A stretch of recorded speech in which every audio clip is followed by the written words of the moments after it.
The street outside changed while I was watching it. There's nothing particularly special about Marsh Avenue. It's an unremarkable street in an unremarkable neighborhood in an unremarkable suburb. Colonial houses with neat lawns stand in orderly rows. The maple trees lining the sidewalks are all the same age, planted when the development was built in 1986. Every third house has a basketball hoop over the garage. Dogs bark, children play, cars come and go. I've lived at 2237 Marsh Avenue for 11 years. My house is just like all the others. I work from home as a data analyst, spending most days at the window seat in my living room, laptop balanced on my knees, occasionally glancing up to rest my eyes by looking at the street outside. On Tuesday, October 17th, at approximately 2:43 p.m., Marsh Avenue changed. I noticed it while on a conference call, a quarterly review with clients who required little of my attention. As the project manager droned on about implementation timelines, I gazed out the window at the familiar view. Mrs. Abernathy walking her white poodle, the Henderson twins riding bicycles in lazy circles, Mr. Fujimoto retrieving his mail. I blinked. The maple tree directly across from my house, the one with the distinctive split trunk that I'd been looking at for over a decade, was now an oak. I blinked again, certain I was mistaken. The oak remained, massive, gnarled, at least 80 years old. Impossible. A tree that size couldn't have been planted overnight, and the maple had definitely been there yesterday. I'd watched its leaves beginning to turn their characteristic vibrant red. "Daniel, do you have those numbers ready to share?" The voice in my headphones pulled me back to the call. "Yes, sorry, one moment." I recited the relevant statistics from memory while continuing to stare at the oak tree, a cold unease settling in my stomach. When the call ended, I immediately went outside to investigate. Standing on my front lawn, I could see the tree was unquestionably an ancient oak, its thick trunk scarred with decades of growth, roots pushing up the sidewalk in waves of concrete. The Hendersons' house behind it seemed somehow different as well.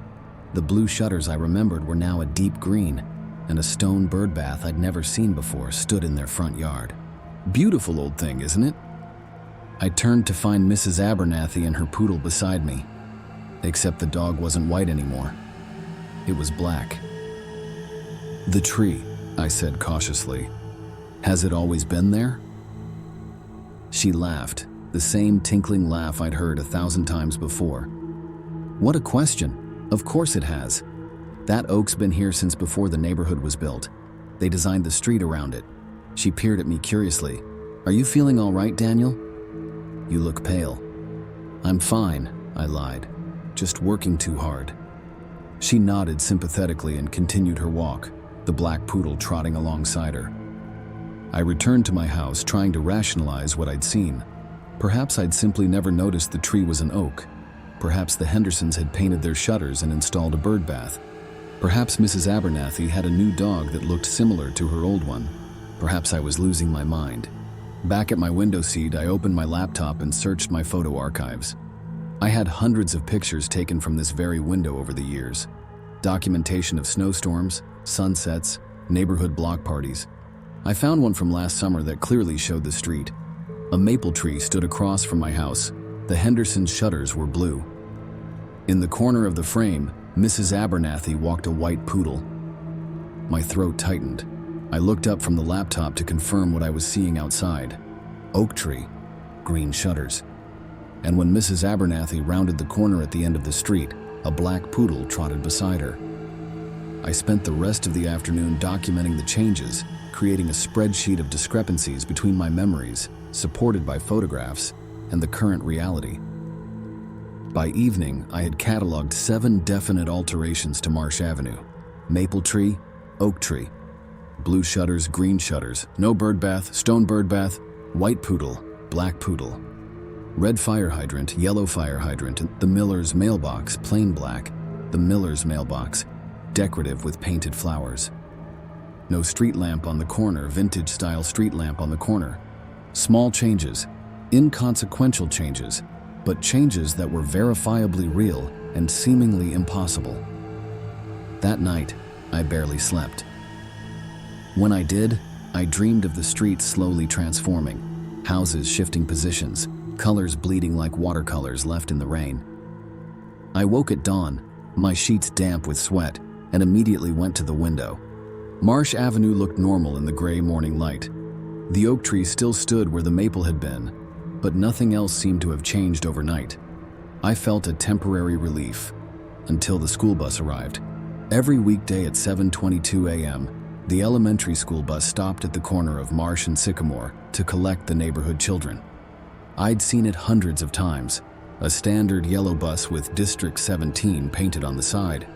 But the bus that stopped at the corner that Wednesday morning was blue. Royal blue with county schools emblazoned in silver lettering, and the children boarding it were wearing uniforms, navy pants or skirts, white shirts, red ties. The public schools in our district had no uniform policy. I watched, frozen, as unfamiliar children in unfamiliar uniforms boarded an unfamiliar bus. Among them were the Henderson twins. I recognized their faces, wearing matching navy blazers and carrying leather satchels instead of the colorful backpacks they'd always had. When the bus pulled away, I grabbed my phone and called Beth Henderson. "Hello?" she answered, sounding exactly like the neighbor I'd known for years. "Beth, it's Daniel from across the street. Quick question. What school do the twins attend?" "St. Margaret's Academy," she replied without hesitation. "Why do you ask?" My mouth went dry. The Henderson twins had always attended Lakeside Elementary, the public school where Beth herself taught 3rd grade. "Just curious about their uniforms," I managed to say. "They looked very sharp this morning." "Thanks. The dry cleaning bill is murder, but the education is worth it. They've been there since kindergarten." Since kindergarten, 5 years at a private school that, as far as I knew, didn't exist. "And you're still teaching at—" I let the question hang, not wanting to suggest Lakeside if that wasn't right anymore. "St. Margaret's as well," she said. "Going on my 10th year now. Daniel, is everything okay? This is an unusual morning call."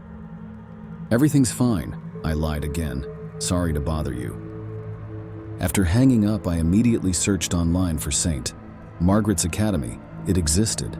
Founded in 1891, it was apparently a prestigious private school located just 3 miles from our neighborhood. Its website featured photos of children in Navy uniforms, the same uniforms the Henderson twins had been wearing. My spreadsheet of changes grew longer. By mid-afternoon, I documented 23 discrepancies between my remembered Marsh Avenue and the street I was now observing. The changes remained subtle but unmistakable. Different car models and driveways, altered landscaping, a stop sign where I remembered a yield sign. Most disturbing was the gradual realization that people's behaviors and routines had changed as well. Mr. Fujimoto, who had always collected his mail at 2:30 p.m. sharp, now appeared at 4:15.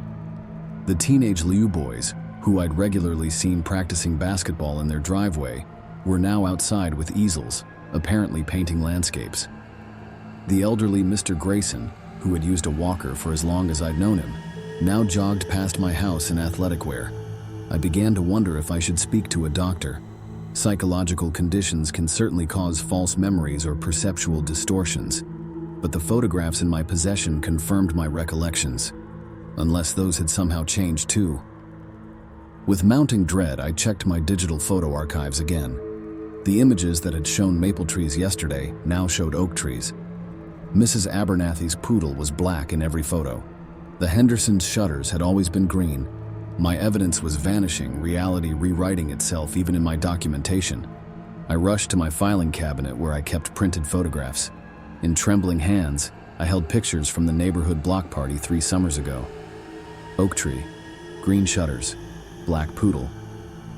History was changing around me, both digital and physical evidence transforming to match the new reality. Only my memories remained inconsistent with the world outside my window. On Thursday morning, I called in sick to work and set up a systematic observation post at my living room window. I positioned 3 devices to record the street: my digital camera on a tripod, my phone propped on a stack of books, and my laptop webcam. I created a document to note the exact time and nature of any changes I observed, determined to capture objective evidence. For 3 hours, nothing unusual happened. The morning routines of Marsh Avenue unfolded without incident. I began to question my sanity, wondering if stress had triggered some sort of psychotic break. At 11:17 a.m., it happened again.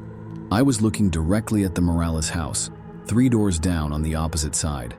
It was a colonial like all the others, painted a soft yellow with black shutters and a red front door. As I watched, the color seemed to drain from the house like water swirling down a drain, replaced by a pale blue that swept upward from the foundation to the roof in a fluid motion. The shutters flickered from black to white. The red door became navy blue. The transformation took approximately 4 seconds. I gasped, immediately checking my recording devices. The camera and phone showed the Morales house as blue with white shutters and a navy door, as if it had always been that way. The webcam feed showed the same, but I had seen it change. I had witnessed reality shifting before my eyes. With shaking hands, I noted the transformation in my document. As I typed, I glanced up again at the street and froze. The oak tree was gone. In its place stood a massive willow, its sweeping branches creating a curtain of green that hadn't been there seconds before. The Henderson house behind it was no longer visible. While I stared in horror, other changes rippled across the visible stretch of Marsh Avenue. The asphalt street itself darkened, changing from faded gray to fresh black. The miller's decorative mailbox morphed into a standard black one, then back to decorative, then to a completely different design featuring painted birds. My breathing quickened. This wasn't gradual anymore. Reality was transforming rapidly, the street outside literally changing while I watched it. I grabbed my phone to record video, but when I looked at the screen, it showed a static, unchanged scene, not the fluid transformations I was witnessing. The cameras couldn't capture the changes as they happened. They only showed the finished results. For the next hour, I documented dozens of alterations to Marsh Avenue. Houses changed colors, cars disappeared and were replaced by different models, trees relocated or transformed into different species. At one point, the entire Henderson house shifted approximately 6 feet to the left, the land around it restructuring to accommodate the move. No one on the street seemed to notice. Mrs. Abernathy walked her now brown poodle past the willow tree without a second glance. The mail carrier delivered letters to houses that had changed color moments before. A group of children played in a yard that had transformed from grass to elaborate rock garden and back to grass. Only I could see the changes as they occurred. By mid-afternoon, exhaustion and terror had left me lightheaded. I needed to leave the house to see if the phenomenon was limited to what I could observe from my window. With great reluctance, I stepped outside. Marsh Avenue appeared stable as I walked its length. The houses and landscaping remained consistent with the last transformations I had witnessed. Neighbors waved and greeted me normally, seemingly oblivious to the fact that their environment had been in constant flux. I reached the end of the street and turned back to look at my own house. It looked exactly as I remembered, light gray with white trim and black shutters. Nothing about my property had changed, or had it always been that way in this new reality? I needed external verification. I called my sister in Boston. "Rebecca, quick question. What color is my house?" "Gray with white trim," she said. "Why? Are you painting it? And have I always lived on Marsh Avenue?" A pause. "Daniel, what's going on? You've been at 2237 Marsh since you moved out there in 2012. Are you okay?" "I'm fine," I said automatically.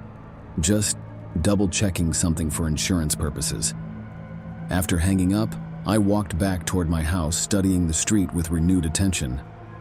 Everything looked normal now, stable, as if the fluid transformations I'd witnessed had never happened. But they had. I knew what I'd seen. When I reached my property, I noticed something I'd overlooked before. My house number, 2237, was now displayed in a different font, the brass numerals larger and more ornate than the simple ones I'd installed years ago. I climbed the 3 steps to my front porch. There had always been 3 steps, right? Inside, I immediately returned to my window seat. Marsh Avenue looked peaceful in the late afternoon light. The willow tree swayed gently in the breeze. Children played. A delivery truck passed. All normal. except none of it matched my memories from 4 days ago. That night, I fell into an exhausted sleep and dreamed of Marsh Avenue again. But this time, instead of watching the street change, I was standing in the middle of it as houses assembled and disassembled around me like time-lapse videos of construction. Trees grew from saplings to full maturity in seconds, then shrank back into the ground. People appeared and disappeared, their movements jerky and accelerated. In the dream, I realized I could influence the changes.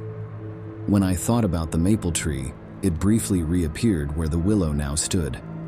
When I remembered Mrs. Abernathy's white poodle, her dog transformed as she walked past me, cycling through several colors before settling on white.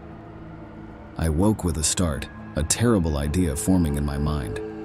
What if I wasn't observing reality changing? What if my observation was causing it to change? The physicist's dilemma: observation affects the observed. The quantum paradox made manifest on my ordinary suburban street. Friday morning brought new determination. If my hypothesis was correct, if my observation was somehow triggering these reality shifts, then I needed to test it systematically. I positioned myself at the window with a notebook and deliberately focused my attention on Mrs. Abernathy's house across the street and 2 doors down. I concentrated on a single thought. Her dark green front door should be red. For 10 minutes, I stared intently, visualizing a red door replacing the green one. Nothing happened. Disappointed but not deterred, I shifted focus to the willow tree.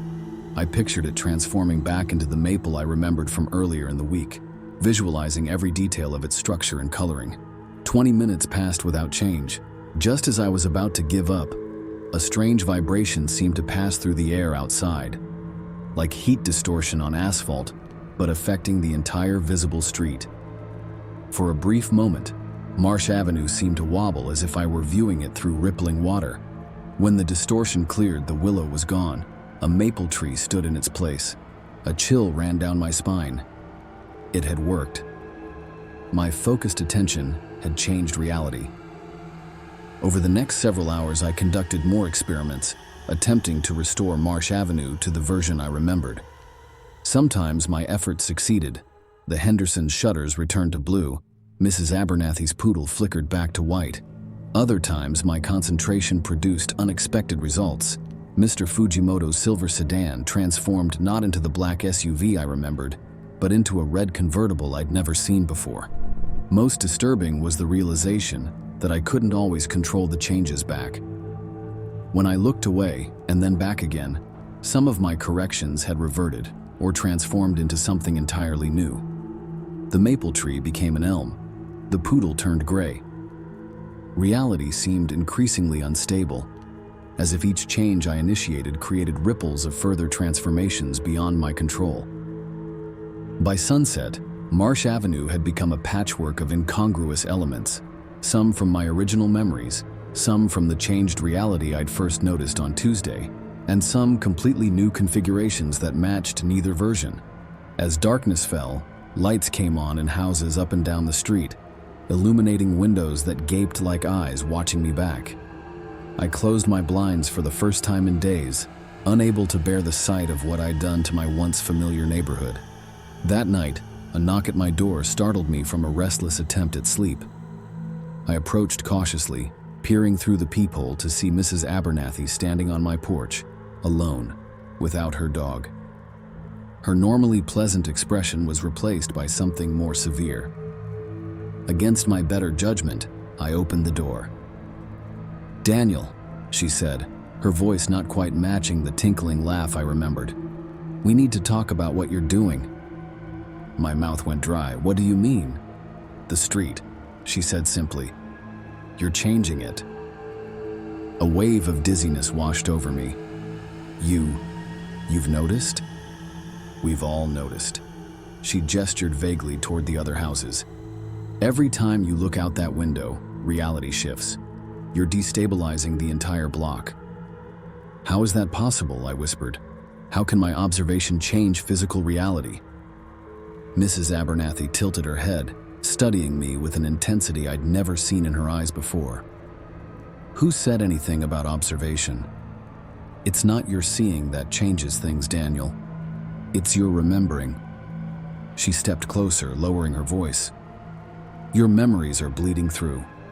Memories from somewhere else." "I don't understand." "This isn't your Marsh Avenue, Daniel. It never was." Her expression softened slightly. "You came here Tuesday. Before that, you lived on a different Marsh Avenue, one that looked almost, but not quite, like this one." I gripped the doorframe for support.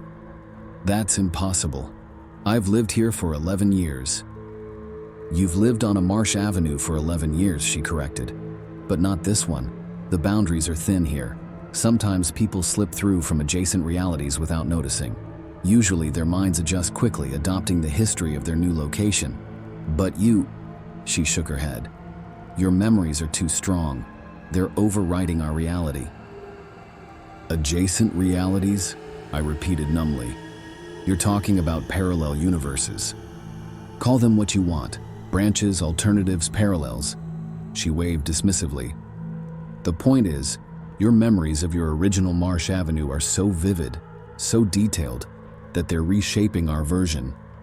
Every time you remember something different from what you see, you create a conflict that reality tries to resolve." "That's why the street keeps changing," I whispered, the implications sinking in. "My memories are fighting with this reality." "Yes, and it's spreading." Her eyes held a warning. "It started with just the tree. Now the whole street flickers between versions. Soon it will be the entire neighborhood, then beyond." "What happens then?" "Collapse," she said simply. "When reality becomes too unstable, like fabric stretched in too many directions, it tears. Everything here, everyone here, will be erased." I thought of the Hendersons, the Moraleses, Mr. Fujimoto, all the families I'd watched for years. How do I stop it? "You need to stop remembering your version of Marsh Avenue," she said. "Accept this reality as it was before you notice the differences. Let your original memories fade." "How can I possibly do that? I can't just forget 11 years of my life." Mrs. Abernathy reached into her pocket and produced a small amber bottle. "This will help. 1 pill each night for a week. Your memories of the other Marsh Avenue will gradually be replaced by this version's history." I stared at the unmarked pill bottle. "Why do you have this? Who are you really?" "Let's just say some of us are tasked with maintaining the boundaries between realities." She pressed the bottle into my hand. "The first night is the hardest. You'll experience vivid dreams as your mind reconciles conflicting memories. By morning, you'll be more aligned with this reality." "And if I refuse?" Her expression hardened. "Then we'll have to remove you before the damage becomes irreversible." She glanced toward the street, where I now noticed several figures standing motionless in the darkness, watching my house. One way or another, the stability of this reality will be preserved. After she left, I sat with the amber bottle, turning it over in my hands. Part of me wanted to flush the pills, to reject this insane explanation. But the evidence was undeniable. Marsh Avenue had changed, was still changing under my watchful eye. And deep down, something about Mrs. Abernathy's explanation resonated as true. Had I somehow slipped between parallel realities? Was my old version of Marsh Avenue still out there somewhere, with another Daniel looking out his window, noticing subtle wrong details about his neighborhood? With trembling hands, I opened the bottle and swallowed one of the small white pills. That night, I dreamed of 2 Marsh Avenues overlaid upon each other, transparent and ghostly, slowly merging into a single street. In the dream, I could see residents from both versions, sometimes occupying the same spaces, passing through each other like spirits. Mrs. Abernathy with a white poodle walked through Mrs. Abernathy with a black poodle. The Henderson twins with backpacks rode bicycles through versions of themselves in school uniforms. I floated above it all, witnessing the gradual reconciliation of 2 realities. As the streets merged more completely, one version began to fade, its details becoming ghostly, then transparent, then gone. I recognized it as my original Marsh Avenue disappearing. "It's necessary," said Mrs. Abernathy's voice, though I couldn't see her. "One must yield to preserve both." When I woke Saturday morning, my memories felt hazy, as if viewed through frosted glass. I remembered living on Marsh Avenue, working from my window seat, observing my neighbors, but specific details seemed just out of reach. Had the Henderson twins always worn school uniforms? Had Mrs. Abernathy always walked a black poodle? I wasn't certain anymore. I approached my living room window with caution, heart pounding as I raised the blinds.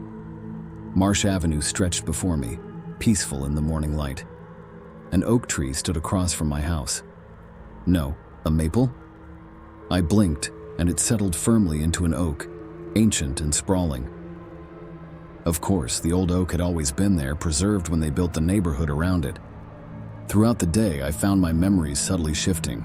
The discrepancies between what I remembered and what I saw gradually disappeared, replaced by a consistent history that matched the current Marsh Avenue. By evening, after taking the second pill, I could barely recall what had disturbed me so much earlier in the week. Hadn't there been something about a tree changing, or was it a mailbox? The details slipped away like water through my fingers. On Sunday, I worked at my window seat as usual, occasionally glancing up at the familiar view of my street. Everything seemed normal, stable, the way it had always been. In the late afternoon, as golden light slanted across the neighborhood, I noticed a man I didn't recognize walking slowly down the opposite side of the street. He paused directly across from my house, staring up at my window with an intensity that made me uncomfortable. He looked exactly like me. Our eyes met across the distance, and a shock of recognition passed through me. Not déjà vu, but something deeper. A fundamental wrongness, like looking into a mirror that moves independently of your actions. The man, my double, raised his hand slowly as if in greeting or warning. His lips moved, forming words I couldn't hear through the glass. But I could read them clearly. Wrong Marsh Avenue. A wave of nausea and disorientation washed over me. For a moment, I remembered everything. The changing street, Mrs. Abernathy's explanation, the pills, the dream of overlapping realities. I remembered my original Marsh Avenue. The air around my double seemed to shimmer, the same heat-like distortion I'd witnessed days earlier. He flickered like a candle flame in wind, his edges blurring, becoming transparent. I blinked, and he was gone. When I looked back down at my desk, I noticed the amber pill bottle sitting beside my laptop. How many had I taken? 2? 3? I couldn't remember. With sudden clarity, I understood what was happening. I wasn't being integrated into this new reality. I was being erased from it. The pills weren't helping me adapt. They were weakening my connection to any reality, making it easier to remove me completely. Mrs. Abernathy had lied. I rushed to the front door and stepped outside, desperate to find my double, to understand what was happening. Marsh Avenue stretched before me, perfectly normal in the fading afternoon light. Except the houses ended after 5 on each side. Beyond that point, the street simply dissolved into white nothingness, an unfinished canvas waiting to be painted. The boundary of reality, the edge of what had been rendered necessary for my experience. In the center of the street stood Mrs. Abernathy, no poodle in sight. Behind her were several figures I recognized as my neighbors, all watching me with the same impassive expression. "You saw him," Mrs. Abernathy said, not a question. "What's happening to me?" I demanded. "Reality correction," she replied calmly. "You were never supposed to be here, Daniel. You're an anomaly, a visitor from a branch that shouldn't be interacting with ours. Your presence is creating an instability we can't allow to continue. The pills are helping separate you from this reality while we determine where you belong." She took a step closer. "The man you saw was you, from yet another branch. He's been incorrectly pulled into the correction process, an unfortunate complication." "How many versions of me are there?" I whispered. "Many. Most never notice the differences when they slip between branches. Their minds accept the new reality without question." She gestured toward the white nothingness beyond the houses. "But some, like you, resist adaptation. You hold too tightly to your memories, forcing reality to accommodate them. That creates tears in the fabric. What happens now? Now we complete the separation." Mrs. Abernathy reached into her pocket and produced another amber bottle. These will help you return to your correct branch, the one with maple trees and white poodles." "And if I refuse?" I asked again. Her expression remained neutral. "Then you remain in the void between branches, conscious, but without a reality to anchor you." She nodded toward the white emptiness. "It's not a fate I would recommend." I looked back at my house, 2237 Marsh Avenue, light gray with white trim. It had been my home for 11 years. Or had it? Which memories were real, and which were fabrications designed to ease my transition between realities? "How do I know you're telling the truth this time?" I asked. "You don't," she admitted. "But consider the alternatives. Stay here as an unwelcome intruder in a reality fighting to expel you, drift in the void between branches, or take a chance on returning home." She held out the bottle, and with nowhere else to go, I took it. That night, I swallowed one of the new pills and felt reality dissolve around me almost immediately. My bedroom walls became transparent, then disappeared entirely. I found myself floating in white emptiness, untethered from any physical anchor. In the distance, though distance seemed meaningless here, I could see multiple versions of Marsh Avenue arranged like slides on a light table, each slightly different from the others. In one, an oak tree dominated the center of the street. In another, a maple stood in the same spot. In yet another, there was no tree at all. I drifted among these realities, drawn toward one that seemed most familiar, a street with maple trees, blue shutters on the Henderson house, and a red fire hydrant on the corner. My original Marsh Avenue, or so I believed. As I approached, the reality solidified around me. I felt the weight of my body return, my feet touching solid ground. I stood on the sidewalk outside 2237 Marsh Avenue, my house with its light gray siding and white trim. Everything looked right. Everything felt right. The maple tree across the street, Mrs. Abernathy walking her white poodle, the Hendersons' blue shutters. All as I remembered from before the changes began. I had come home. With profound relief, I walked up the path to my front door, inserted my key, and stepped inside. The familiar layout welcomed me. My furniture arranged exactly as I remembered, my laptop waiting on the window seat where I worked each day. I moved to the window, looking out at the street that had caused so much confusion and fear. Marsh Avenue stretched peacefully before me, normal and unchanged, just as it had always been. I would work here tomorrow, I decided, return to my regular routine. Perhaps the entire experience had been some sort of psychological episode, now resolved.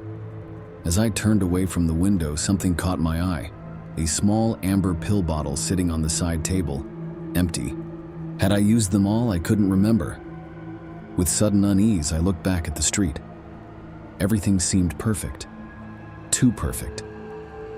The neighbors moved with mechanical precision, their routines exactly as I remembered them.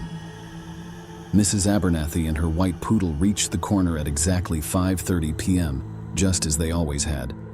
Mr. Fujimoto collected his mail at precisely 2:30. A chill ran down my spine as I realized the truth. This wasn't my original Marsh Avenue. This was a construction, a perfect simulation based on my memories, designed to keep me content and, more importantly, still. I rushed to the front door, yanked it open, and stepped outside. The street continued to perform its ballet of normalcy, the residents moving in predictable patterns. When I tried to walk beyond my front yard, an invisible barrier stopped me. Gentle but immovable, I was in a cage, a memory aquarium. Looking up, I could almost perceive the edges of this manufactured reality, a slight thinning at the periphery of my vision, where detail became less necessary. This version of Marsh Avenue extended only as far as I needed to see from my window seat. Beyond that, it surely faded into the same white nothingness I had glimpsed before. I was neither home nor in a foreign reality. I was in quarantine. That night, I sat at my window seat and watched the flawless performance of Memory Marsh Avenue continue under streetlights that never flickered. As darkness settled, the neighbors retreated into houses filled with whatever furnishings my mind had assigned them over the years. In the morning, they would emerge again, following the scripts I had unconsciously written for them during 11 years of observation. Mrs. Abernathy would walk her white poodle. Mr. Fujimoto would collect his mail at 2:30. The Henderson twins would ride their bicycles in lazy circles. And I would watch from my window, the audience for a play performed by shadows. Sometimes, in the corner of my eye, I think I can see the white void beyond the boundaries of my prison. And occasionally, when the light hits just right, I catch a glimpse of other versions of myself in other windows, watching other versions of Marsh Avenue, all of us contained, separated, neutralized. The street outside changed while I was watching it. Now I'm watching a street that never changes at all.